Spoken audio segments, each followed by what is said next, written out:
Dando conclusão ao estudo do contraditório, vamos ler o artigo 10 do Código de Processo Civil.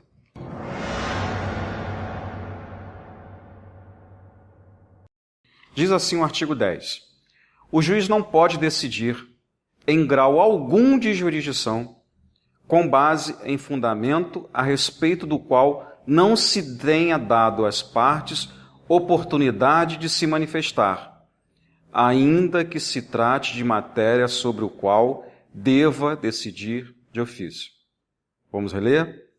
O juiz não pode decidir, em grau algum de jurisdição, com base em fundamento a respeito do qual não se tenha dado às partes oportunidade de se manifestar, ainda que se trate de matéria sobre a qual deveria decidir de ofício.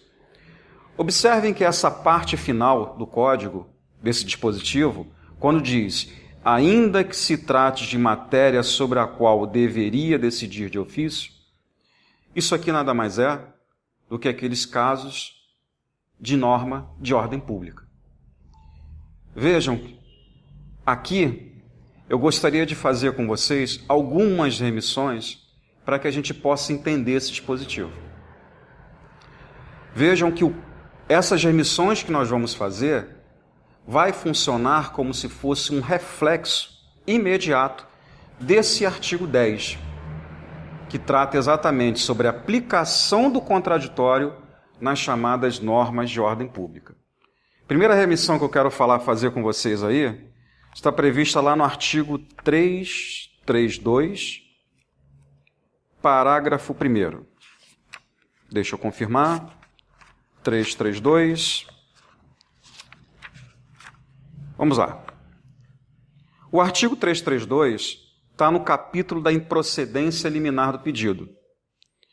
Diz assim: nas causas que dispensem a fase instrutória, o juiz, independentemente de citação do réu, julgará liminarmente improcedente o pedido que contrariar. Ali traz quatro incisos que vão justamente exemplificar, que vão justamente fundamentar essa questão da improcedência liminar do pedido. Mas o que importa para a gente é o que está constando aqui do parágrafo 1º. Vejam lá. O juiz também poderá julgar liminarmente improcedente o pedido se verificar, desde logo, a ocorrência de decadência ou de prescrição. Observem o que o dispositivo está dizendo. Prescrição é matéria de ordem pública. Sendo matéria de ordem pública, teoricamente, o juiz pode conhecer a qualquer momento e grau de jurisdição. O que o dispositivo aqui está dizendo é o seguinte: o juiz também poderá julgar liminarmente procedente pedido se verificar desde logo a ocorrência de decadência e prescrição. O que ele está querendo dizer? Exatamente que o juiz, ao se deparar com a matéria prescrita, ele poderá julgar liminarmente o pedido. É isso? Não.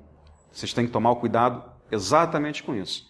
Quando eu conjugo esse dispositivo com a norma do artigo 10, eu vou ter que entender o seguinte: o juiz vai poder julgar liminarmente improcedente o pedido em caso de prescrição? Sim, vai, desde que ele anteriormente abra prazo para que as partes se manifestem.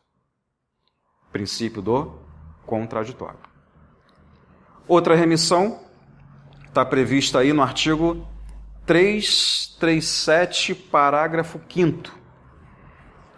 Vamos dar uma olhada lá no 337, parágrafo 5º. Observem que o artigo 337 são as chamadas defesas processuais.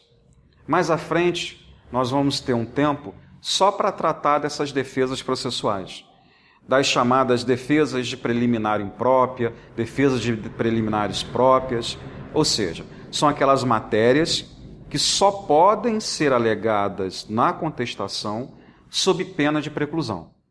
Ok?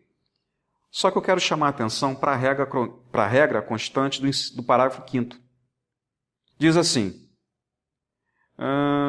excetuadas a convenção de arbitragem e a incompetência relativa, o juiz conhecerá de ofício as matérias enumeradas neste artigo. O que ele está querendo dizer? Todas essas defesas processuais, o magistrado poderá conhecer de ofício. Ótimo. Mas, ao conhecer de ofício, primeiramente ele vai ter que abrir o contraditório, obedecendo à regra do artigo 10 do Código de Processo Civil. Outra remissão que eu gostaria de fazer com vocês é aquela constante lá do artigo 485, parágrafo 3º. Vamos lá? 485, parágrafo 3º, diz assim. Observe que o 485 está no capítulo referente à sentença e à coisa julgada. E o 485 é o dispositivo que trata da extinção do processo sem julgamento de mérito. Então, ele traz hipóteses aqui em que o juiz poderá extinguir o processo sem julgamento de mérito.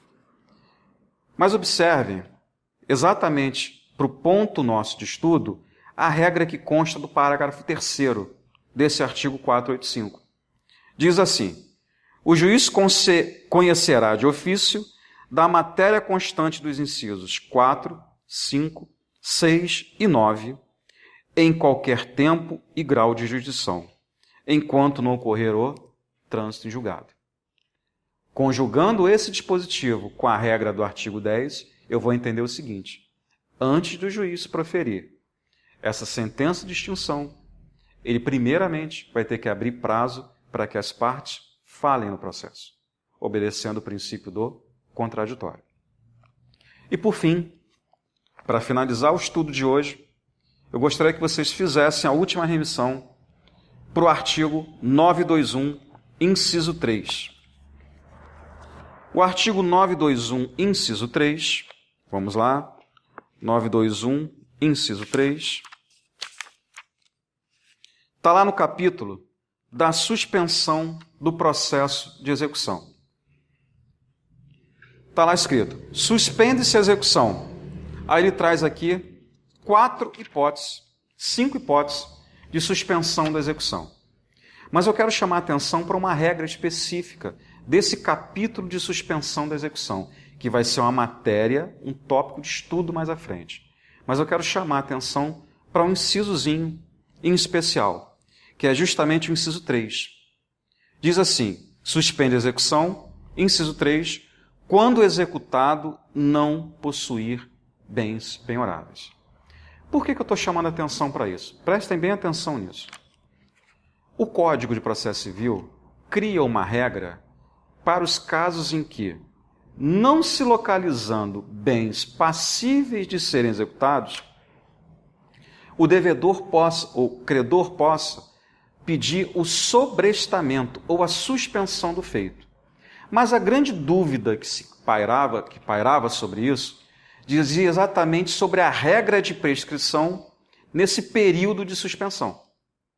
Como é que se definiu isso hoje?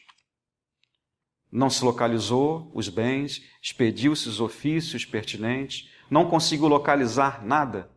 O processo ficará suspenso por 1 ano. Passado esse período de 1 ano, começará a fluir o prazo de prescrição. Prescrição essa, chamada prescrição intercorrente. Fluindo o prazo de prescrição, o juiz, sendo matéria de ordem pública, teoricamente, o que ele poderia fazer? Arguindo essa questão da prescrição, extinguir o processo. Lembram? Pois bem, mas unificando essa regra com o dispositivo constante lá do artigo 10, nós vamos entender o seguinte: antes dele conceder essa prescrição intercorrente, ele deverá abrir prazo para que as partes possam se manifestar. Muito obrigado pela atenção. Até o próximo encontro.